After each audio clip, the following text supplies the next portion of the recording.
السلام علیکم ورحمۃ اللہ وبرکاتہ. یہ بتائیے کہ کس کس نے سورۃ یوسف پڑھی ہوئی ہے؟ تو اس کا مطلب زیادہ لوگ تعلیم القرآن کے ہیں. تعلیم الاسلام کے کتنے لوگ ہیں؟ یہ بھی کافی ماشاء اللہ. 8th کلاس میں؟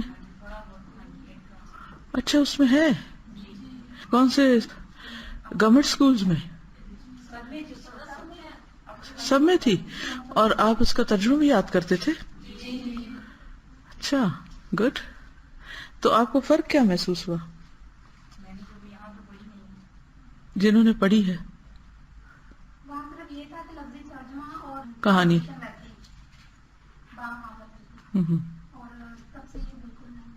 اچھا تفسیر نہیں تھی کوئی.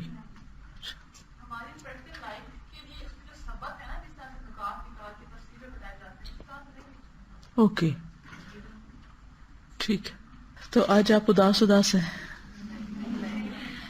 پرسکون ہیں؟ آپ لوگوں کو تنہائی اچھی لگتی ہے یا رش؟ سارے تنہائی پسند ہے. میں ہوتی تو کہتی جس حال میں اللہ رکھے وہی اچھا. لیکن پرسنلی مجھے غور و فکر کرنا اور سوچنا اچھا لگتا ہے. میں جب کالج میں پڑھتی تھی، فرسٹ ایئر میں تھی، تو میں اکثر ایک بینچ تھا وہاں ذرا دور کر کے تھا لان میں، تو میں اکیلی جا کے وہاں بیٹھ جاتی تھی. تو کچھ لڑکیوں نے میرا نام علامہ اقبال رکھا ہوا تھا. کالج میں نام رکھ لیتے نا، کسی کا کچھ نام رکھ لیتے، کسی کا کچھ. تو اس دفعہ جب میں کراچی میں گئی تو ہماری ایک برانچ ہے نارتھ ناظم آباد، تو وہاں پر میٹنگ تھی اسٹاف کے ساتھ. تو ایک بچی بعد میں میرے پاس آئی، ہے تو لطیفہ ہی، لیکن کہنے لگی کہ میرے ابو آپ سے ملاقات کرنا چاہتے ہیں. میں نے کہا میرے لیے مشکل ہوگا کیونکہ میں ملتی نہیں ہوں آدمیوں سے. تو کہنے لگے اچھا آپ فون پہ بات کر لیں. میں نے کہا اچھا چلو ٹھیک ہے، تو تم ابھی کروا دو. تو میں گاڑی میں بیٹھ گئی، سب لوگ بھی بیٹھے ہوئے تھے، گاڑی رکی ہوئی تھی گیٹ کے پاس. تو کہنے لگے بہن میں آپ کو کافی عرصے سے سن رہا ہوں، تو مجھے اقبال کو پڑھنے کا بہت شوق تھا اور میں نے بہت شعر یاد کیے اور بہت میں سر دھنتا تھا. کہتے کہ جس دن پہلا دن میں نے آپ کا لیکچر ریڈیو پر سنا تو میں نے کہا کہ یہ اقبال کی بہن معلوم ہوتی ہے. کہتے اگلے دن سنا تو میں نے کہا نہیں یہ تو ماں معلوم ہوتی ہے. کہتے تیسرے دن میں نے کہا نہیں یہ تو اقبال کی نانی ہے. میں چپ رہی، ہنس بھی نہیں سکتی تھی، ظاہر آدمی سے بات ہو رہی تھی. لیکن ہر ایک اپنا انداز ہوتا نا بات کرنے کا.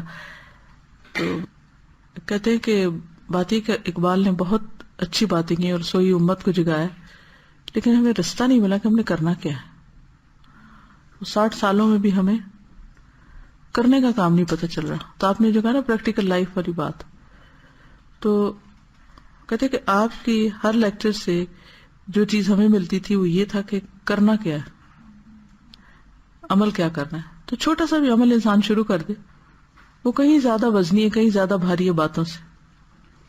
بس اللہ ہمیں عمل کرنے والا بنائے. آج کی جو دوا شافی کی کلاس تھی اس میں جو قرآن سے محبت کی بات تھی، میں تو آج سارا وقت آفٹرنون میں اسی کے اوپر ہی غور کرتی تھی کہ کیا واقعی ہمارے اندر ایسی محبت ہے اللہ کی کتاب سے، اللہ کے کلام سے. اصل میں ہم نے اس کی قیمت جانی ہی نہیں. ابھی کوئی مجھے بتا رہا تھا کہ 2012 جو ہے نا وہ کافی ڈینجرس سال ہے. میں نے کہا فکر کی کیا ضرورت ہے، دنیا میں کچھ بھی ہو، اصل بات یہ سوچنے کی کہ میں نے اس کی کیا تیاری کی. واپس تو جانا ہی جانا ہے، ان اینی کیس واپس جانا ہے یا نہیں جانا ہے نا. اور ہم میں سے ہر ایک نے اپنی قبر میں پڑنا ہے، وہاں تو کسی کے کوئی کام آئے گا بھی نہیں. تو دنیا ترقی کر کے چاند تک جا پہنچے، لوگ چاند پہ گھر بنا لیں، اور ہم اپنی قبر میں خوش نہ ہوں تو ہمیں کوئی فائدہ. اور اگر وہ زمین پر ہی رہ رہے ہیں اور ہم زمین کے اندر خوش ہیں تو بس ٹھیک ہے. تو ہم میں سے ہر ایک کو کس چیز کی فکر کرنی چاہیے کہ میرا عمل کیا ہے، میں کہاں کھڑی ہوں، میری غلطیاں کیا ہیں، میں کہاں اصلاح کروں، مجھے کہاں امپروومنٹ کی ضرورت ہے. تو اس چیز پر ہمیں فوکس کرنے کی ضرورت ہے. مجھے تو وہ جو جملہ تھا نا جو فرعون کی قوم کے جو لوگ تھے انہوں نے کہا تھا، جو جادوگروں نے کہا تھا، فقد ما انت قاض، تم جو کرتے ہو کر لو، انما تقضی هذه الحیات الدنیا، تم تو اس دنیا کا ہی فیصلہ کر سکتے ہو نا. تو دنیا کی ترقی ہو یا دنیا کا فائدہ ہو یا دنیا کا نقصان ہو تو وہ بہت میٹر نہیں کرتا. ٹھیک ہے انسان کو تکلیف ہوتی لیکن اتنا میٹر نہیں کرتا. لیکن اگر آخرت برباد ہو جائے تو پھر تو کوئی جگہ ہی نہیں بھاگنے کی. آپ سب لوگ کہاں کہاں سے ہیں جو گھر نہیں گئے؟ کشمیر تو اتنی ٹھنڈی جگہ ہے. اور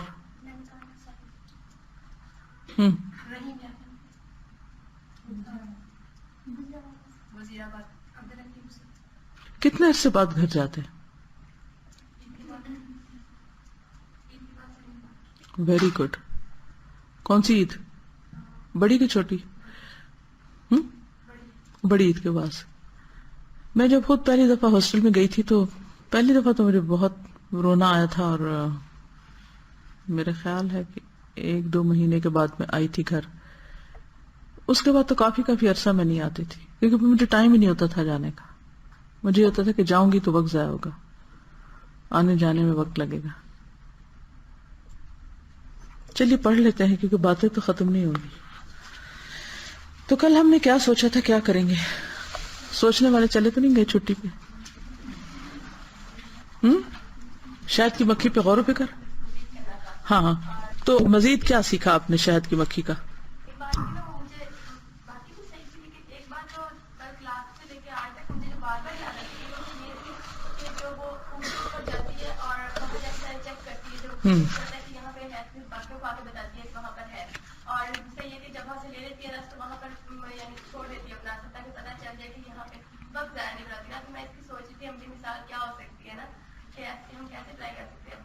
واقعی یہ کتنی قابل غور بات ہے اور کتنی بڑی صفت ہے مکھی کے اندر کہ جب وہ کوئی جگہ ڈھونڈ کر آتی ہے تو پھر واپس آ کر باقیوں کو بتاتی ہے کہ چلو تم بھی ادھر چلو، وہاں سے رس لے کے آؤ. اگر ہمیں کوئی خیر پتہ چلے ہم دوسروں کو بتاتے ہیں کہ چلو تم بھی ادھر چلو. مثلاً اب تربیتی کورس ہو رہا ہے، آپ میں سے کتنے لوگوں نے کسی کو بتایا؟ خود آپ کو بھی پتا ہے کہ ہو رہا ہے؟ کچھ لوگوں تو ہاتھ نہیں کھڑا کہ میرا نہیں خیال ان کو بتاؤ. چلو بتانے کی حد تک تو بتانا، پھر ان کو لے کے بھی آنا. کوئی کسی کو لائے؟ ہاں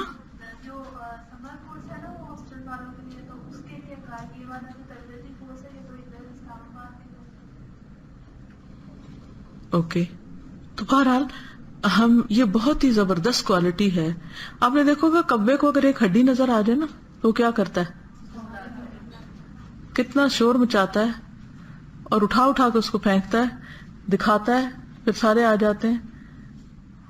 اسی طرح اور بھی کئی جانور کرتے ہیں. اور پھر اس سے بڑی کوالٹی کہ جہاں سے رس چوسا جا چکا ہوتا ہے وہاں پر وہ نشانی چھوڑ کے جاتی ہے کہ کوئی اور یہاں آ کے نہ بیٹھے تاکہ اس کا وقت ضائع نہ ہو.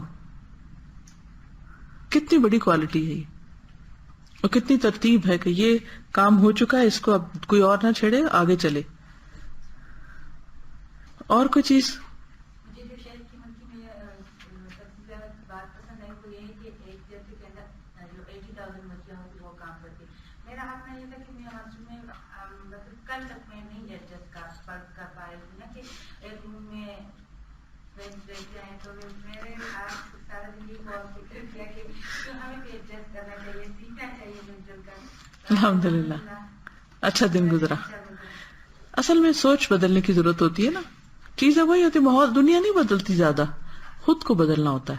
جب اپنا اندر تبدیل ہو جاتا ہے تو بہت سی چیزوں کے بارے میں نظر تبدیل ہو جاتی ہے تو انسان ٹھیک ہو جاتا ہے.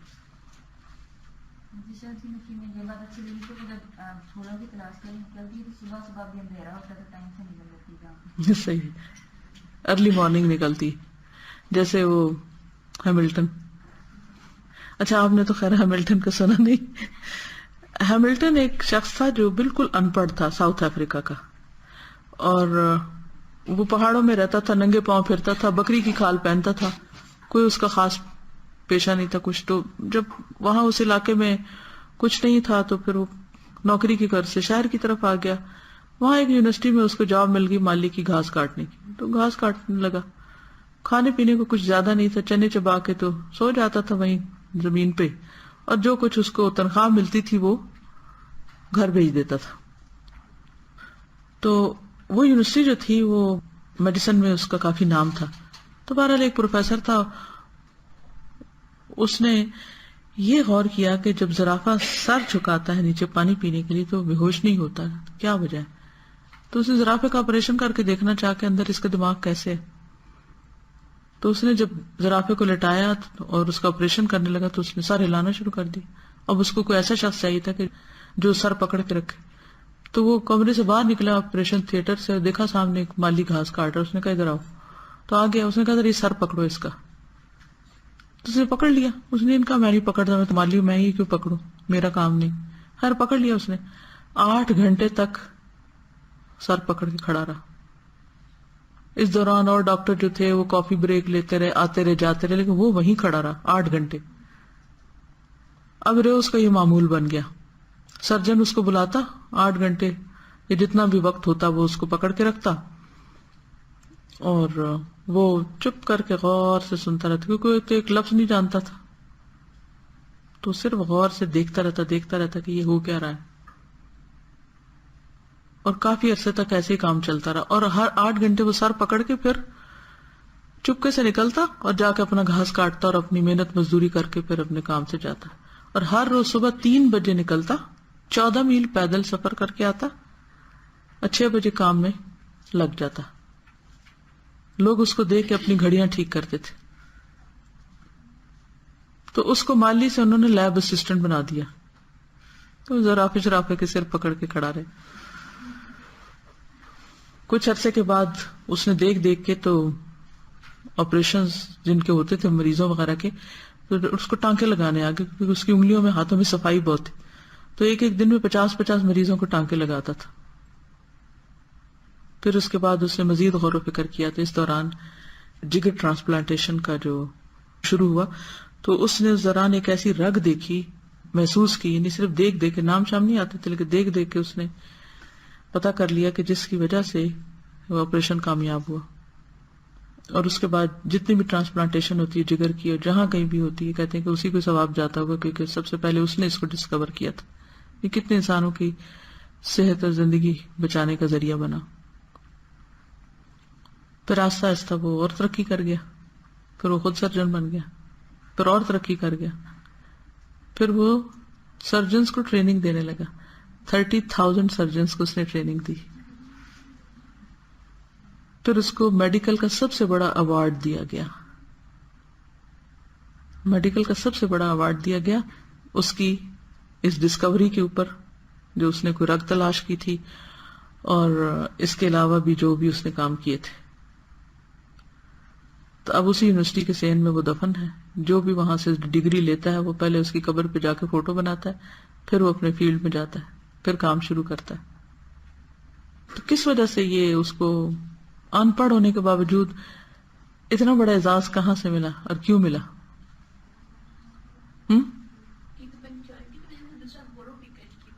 غور و فکر, شاباش, غور و فکر اور چپ رہنے کی وجہ سے نا. چپ کر کے وہ دیکھتا رہتا تھا, اور دیکھ کے اس نے کام سیکھ لیا. اور سن کے ڈاکٹرز بولتے ہوں گے ٹرمینالوجی اور ساری ایکسپلینیشن کرتے ہوں گے, تو وہ سنتا رہتا ہوگا کہ اچھا یہ ایسا ہو رہا ہے, ایسا ہو رہا ہے. پھر یہ کہ پریکٹیکل ایکسپیرینس تھا, he was in the field. اس نے کرنے سے سیکھا, سیکھ کے نہیں کیا, کرنے سے سیکھا, کر کے سیکھا. اور مستقل مزاجی, یس, پنکچوالٹی, ریگولیرٹی. ہاں, اور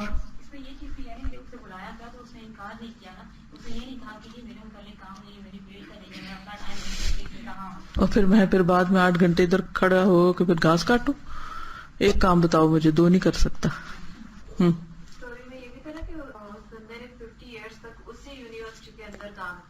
ایک چھٹی بھی نہیں کی.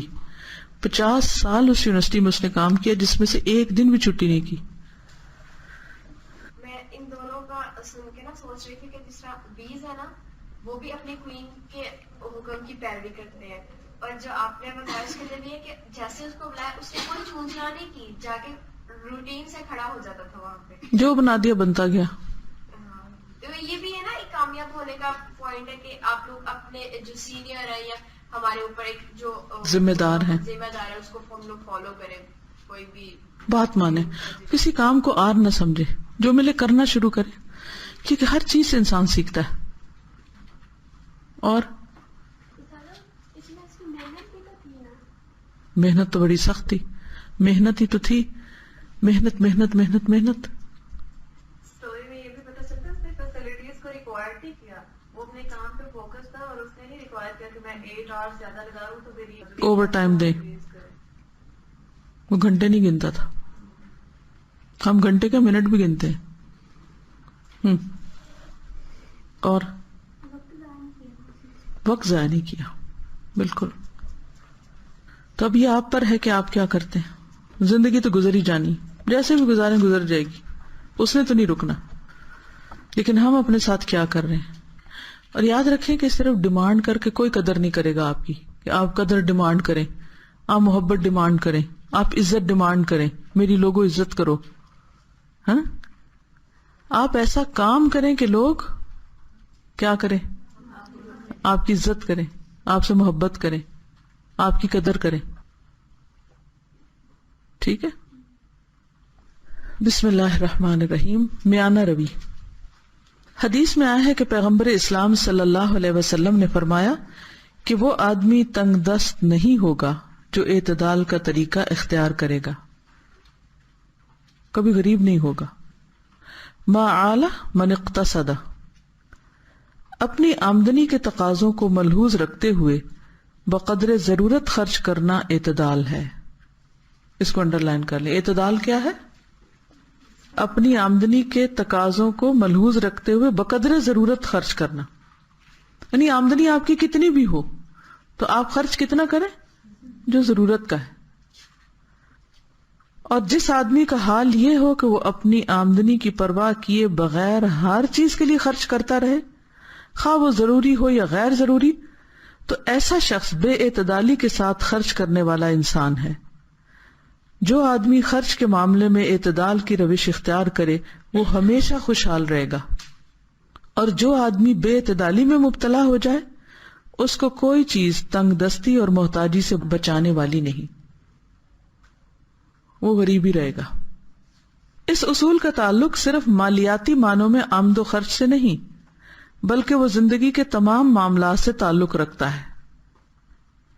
آمد و خرچ کی طرح دوسرے معاملات میں بھی ایک اعتدال کا طریقہ ہے اور دوسرا بے اعتدالی کا. جیسے آج بھی ہم نے پڑھا تھا نا، محبت کے درجے اور لذت کے درجے، ایکسٹریمز میں اعتدال.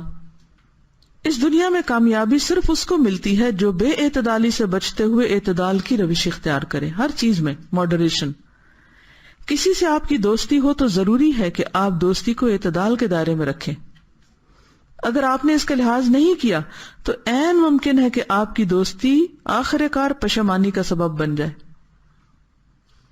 اسی طرح کسی سے آپ کا اختلاف ہو جائے تو ضروری ہے کہ آپ اختلاف کو اختلاف کے دائرے میں رکھیں، اس کو نفرت اور دشمنی کی حد تک نہ لے جائیں.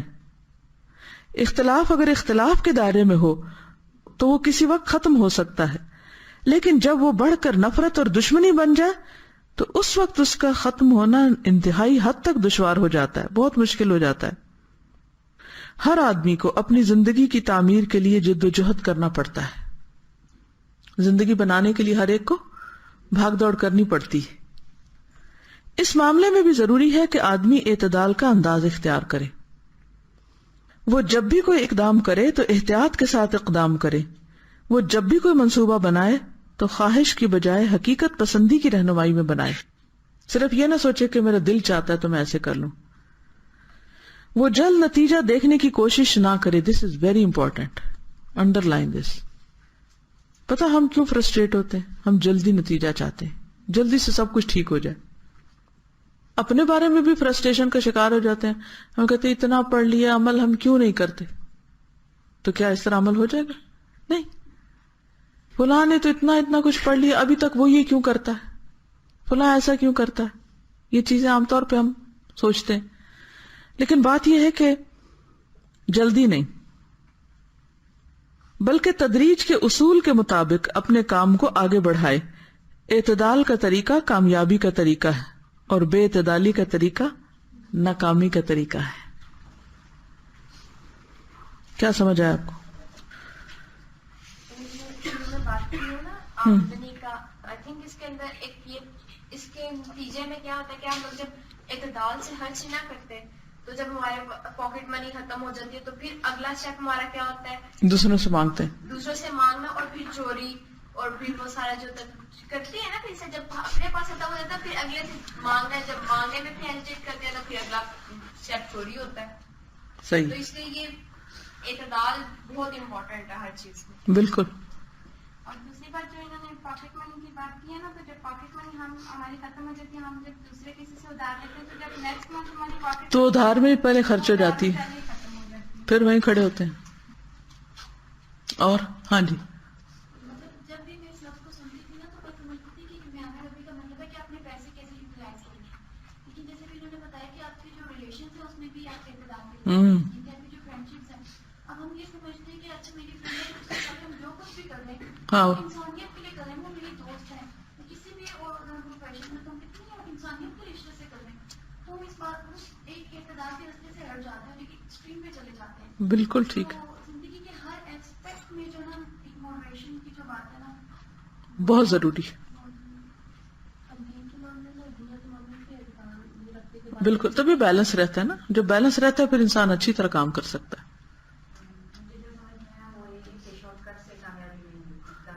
صحیح، شارٹ کٹ سے کامیابی نہیں ملتی، کام کرنا ضروری ہے، محنت ضروری ہے، جد و جہد ضروری. یہ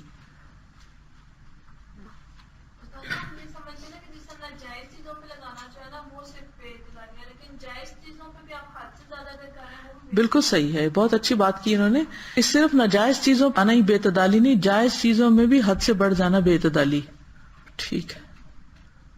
اس میں یہ بھی پوائنٹ آتا ہے نا کہ اگر ایک جگہ پہ رہ رہے ہوں، ایک طلاق ہو جائے تو اس کو مخالفت میں چینج ہی کرنا. ہاں، اگر ایک جگہ رہ رہے ہیں اور کسی سے اختلاف ہو جائے تو اس کو نفرت اور مخالفت میں نہ بدل دے، پھر اس سے حالات بہت بگڑ جاتے ہیں اور کیا کرایہ بھی ضائع ہو جاتا ہے. سر اعتراف بھی اس وقت مخالفت میں بدلتے ہیں جب ہم بہت جلد بازی میں کام لیتے ہیں کہ نہیں یہ کام اس طرح کرنا چاہیے یا اس طرح کرنا چاہیے. مطلب ہم جب خود اس کو جلدی جلدی کرنے کی کوشش کرتے ہیں اس مسئلے کو حل، تو وہ اس وجہ سے وہ مخالفت زیادہ ہوتی ہے. بالکل. میں نے نا ایک سینگ پڑھی تھی کافی دیر پہلے، اب مجھے صحیح ورڈز نہیں یاد ہے، کہ مجھے اس وقت بھی بہت اچھی لگی تھی اور تب سے میں نے اس کو یعنی کہ یاد رکھا ہے. اس کا مطلب یہ تھی کہ اپنے دوست کے ساتھ کتنی دوستی مت کرو. جی، عربی کا یہ ایک محاورہ ہے کہ احبب حبیبک ہونا ما عسى ان يكون بغيضك يوما ما وابغض بغيضك ہونا ما عسى ان يكون حبیبک یوما ما. اپنے دوست سے اعتدال میں محبت کرو، ہو سکتا ہے ایک دن تمہارا دشمن بن جائے، تو کتنا نقصان دے گا. سارے تمہارے راز اس کے پاس ہوں گے اور وہ ان کو تمہیں بلیک میل کرے گا. اور اسی طرح جس سے تمہیں اختلاف ہے، مخالفت ہے، دشمنی ہے، اس کے ساتھ بھی اعتدال کا معاملہ کرو. ہو سکتا ہے کسی دن تمہارا دوست بن جائے تو تمہیں بہت سخت شرمندگی ہو کہ تم ماضی میں اس کے ساتھ کیا زیادتیاں کر چکے ہو. اس طرح ہم بچوں کو کوئی نصیحت ایک دن کرتے ہیں، ایک دو بار کہ نماز پڑھو یا کچھ اور بھی نصیحت، تو اگلے دن دیکھتے ہیں آج اس نے پڑھی ہے اگر نہیں پڑھی تو اس کو گرجنے لگے کہ میں کس طرح تو تھا ابھی تک کیوں میں صحیح، تو پڑھنے لگ جاتے ہیں اس سے اور بھاگ جاتے ہیں. ایک تو یہ ہے کہ بقدر ضرورت خرچ کرنا ہے اعتماد ہے. یعنی ہم لوگ کیا کرتے ہیں کہ بہت ہی ایکسپرٹ یہ بھی سوچ کے پروجیکٹ کر لیتے ہیں کہ ہم افورڈ کر سکتے ہیں. Good point. یہ کہتی ہیں کہ اعتدال نام ہے بقدر ضرورت خرچ کرنے کا. جتنا ضرورت ہے اتنا خرچ کرو. بعض اوقات ہم اس لیے بہت ساری چیزیں خرید لیتے ہیں کہ ہم افورڈ کر سکتے ہیں، ہمیں کیا مشکل ہے، یہ بھی لے لو، یہ بھی لے لو، یہ بھی لے لو. اور پھر کیا ہوتا ہے اس کے بعد سنبھالنی پڑتی، ببالے جان بنی رہتی. تو بقدر ضرورت والی بات جو ہے نا یہ یاد رکھنے کی ہے. کبھی بھی کوئی چیز لینے لگے، کرنے لگے تو آپ کو اس کی ضرورت ہے مجھے، اور ہے تو کیوں ضرورت ہے.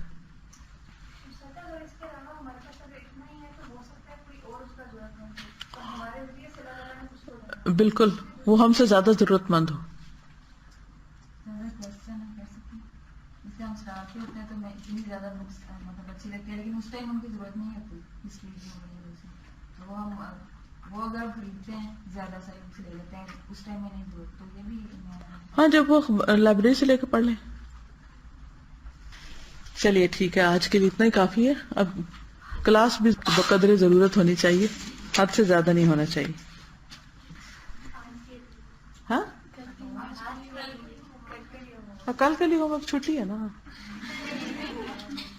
ہاں کل تو لائبریری جا سکتے ہیں آپ لوگ. Very good. 5 نئی کتابوں کے نام یاد کر کے آئیں. کس نے لکھی، کیا کتاب، چاہے اردو چاہے انگلش چاہے عربی جو مرضی. 5 نئی کتابوں کے نام along with their writers. کئی دفعہ مجھے انٹرویوز لینے دینے کا اتفاق ہوا تو ہوتا یہ تھا کہ جب میں کسی سے پوچھتی تھی کہ اچھا آپ کچھ پڑھتی ہیں، ریڈنگ کرتی ہیں؟ ہاں میں پڑھتی ہوں.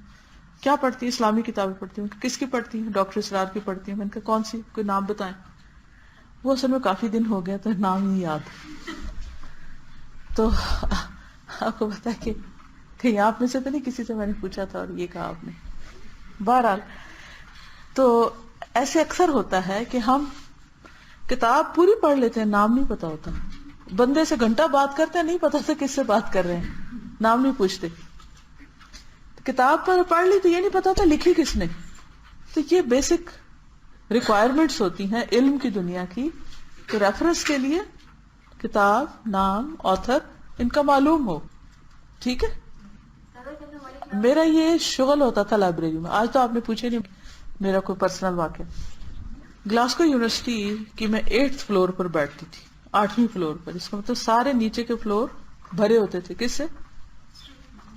کتابوں سے. Huge library. تو میرا وہاں کمرہ تھا. جو پی ایچ ڈی اسکالرز ہوتے تھے ان کے کمرے الگ ہوتے تھے. کمرہ الگ تھا لیکن فلور پہ سارے انڈر گریجویٹس بیٹھتے تھے. تو دن میں نمازوں کے لیے میں وضو کے لیے جاتی تھی مین فلور کے اس پہ گزر کے، اور اس میں ہمارے بھی عربک کی بھی اور اس طرح کی کافی کتابیں ہوتی تھی. تو میرا شغل یہ ہوتا تھا کہ میں جب کمرے جیسے بالکل آپ سمجھے کہ ادھر سے آ رہی ہوں نا، یعنی یوں کمروں کی لائن ہوتی تھی اور پھر ادھر آتے تھے مین ہال بکس کا. تو میں آتی تھی تو پھر میں گزر کے خاص رو سے میں نے مقرر کی ہوتی تھی اور پھر میں اس کی ایک ایک کتاب کو، یعنی آج ایک نکالی نا تو اس کو دیکھا، اس کو رکھ دیتی، پھر دوسری نکالتی، پھر تیسری نکالتی، پھر چوتھی نکالتی، پھر ایک لائن سے گزرتی، پھر دوسری سے گزرتی، پھر تیسری سے گزرتی. صرف میرا مشغلہ ہوتا تھا کہ لکھنے والوں نے اتنا کچھ لکھا ہے، کم از کم میں اس کی شکل ہی دیکھ لوں اگر پڑھنا نہیں تو. اس سے الحمدللہ مجھے بہت فائدہ ہوا کہ دنیا میں لوگ کیا کیا کام کر رہے ہیں، کیسے کیسے وقت گزارتے ہیں، کیا کیا لکھتے ہیں. اور میں پورا دن تقریباً لائبریری میں گزارتی تھی. رات کے 9:40 پہ ہماری لائبریری بند ہوتی تھی اور تقریباً میں اور میرے ہسبینڈ آخری لوگ ہوتے تھے جو لائبریری سے نکلتے. یہ ہمارا ڈیلی کا معمول تھا اور بہت ہی انجوائے کیا میں نے اس وقت کو، بہت زیادہ، کیونکہ اتنا سکون اور اتنا کوئی کچھ کہنے والا نہیں تھا. اپنی دنیا تھی پڑھنے کی. تو آپ لوگ بھی لائبریری کے سرانے رہتے ہیں یا پچھواڑے رہتے ہیں یا محلے میں رہتے ہیں تو لائبریری ضرور جایا کریں اور جا کے ان کی زیارت کیا کریں کتابوں. ٹھیک ہے. اس کا فائدہ یہ ہوگا کہ زندگی میں آپ کو اگر کبھی کسی ٹاپک پہ کسی کو کچھ بتانا ہوگا تو آپ کو فوراً وہ کتابیں فلیش بیک کرنے لگیں گے آپ کے مائنڈ میں. اچھا اچھا ہاں اس سبجیکٹ پہ، اس ٹاپک پہ، او یس یہ بھی ہے، یہ بھی ہے، یہ بھی ہے. پھر آپ اس کو بتا دیں گے کہ اچھا فلاں چیز وہاں جیسے پڑھ لو. کتاب پڑھنا ایک علم ہے لیکن کتابوں کے نام جاننا بھی ایک پورا فن ہے. جب میں ایم اے میں پڑھ رہی تھی تو ہمارے ایک ٹیچر نے کہا کہ توفیق الحکیم کی کتابوں کے نام لکھ کے لے آئے. میں نے کہا یہ کوئی اسائنمنٹ ہے، یہ بھی کوئی کام ہے جو ٹیچر نے مجھے دیا؟ بے وقوف. میں اپنے آپ کو بے وقوف کہہ رہی تھی، مجھے پتہ ہی نہیں تھا کہ یہ بھی کوئی کام ہوتا ہے. میں نے کہا اس نے لکھی ہیں کتابیں، وہ کہیں لکھی ہوں گی، بس ٹھیک ہے، یہ کوئی نالج تو نہیں نا. تو پھر میں لائبریری میں گئی. میں نے ٹیچر سے کہا کہاں سے ڈھونڈوں؟ انہوں نے کہا کہ اس کی ایک کتاب کو لو، اس کے پیچھے دیکھو کہ اور کتابوں کے نام ہیں. اچھا میں نے وہ دیکھا تو ایک کتاب کے پیچھے اور کتابوں کے نام. پھر میں نے کہا اچھا یہ ساری ہو گئی ہوں گی؟ کہا نہیں، کوئی اور کتاب، ان کتابوں کی جو لسٹ ہے اس میں ایک اور دیکھو، اس کے پیچھے دیکھو کوئی ایکسٹرا تو نہیں لکھی، پھر اس کے پیچھے دیکھو، پھر دیکھو اس کے بارے میں کس کس نے لکھا، انہوں نے کون کون سی کتابیں مینشن کی، ہر جگہ سے پڑھ کے پوری ایک لسٹ بنا کے لاؤ. تو اس میں مجھے کافی نمبر اچھے مل گئے تھے، لیکن اتنا ٹائم لگا تھا اس ریسرچ میں. یہ ریسرچ ہوتی ہے ڈھونڈنا، ایک ایک پھول سے رس چوسنا. اچھا ہم تو پتا چلے، ہم کو پتا چلے، ہم کسی کو نہیں بتاتے، وہ بھی جا کے اسائنمنٹ کر لے گا. یونیورسٹی میں عام طور پہ یہ ہوتا ہے، لیکن شاید کی مکھیاں تو جا کے بتاتی ہیں ادھر رس ہے، چلو چلتے ہیں. یہ فرق ہے. تو بہرحال آپ بھی 5 کتابیں اپنی پسند کی کوئی بھی لے لیں، ان کے نام لے لیں، ان کے رائٹر لکھ کے لے آئیں. ٹھیک ہے، پھر مجھے بتائیے گا کہ کیا. اور پھر انشاءاللہ ایک راز اور دوں گی لائبریری سے فائدہ اٹھانے کا، انشاءاللہ مجھ سے پوچھیے گا، پھر بتاؤں گی. اوکے، السلام علیکم ورحمۃ اللہ.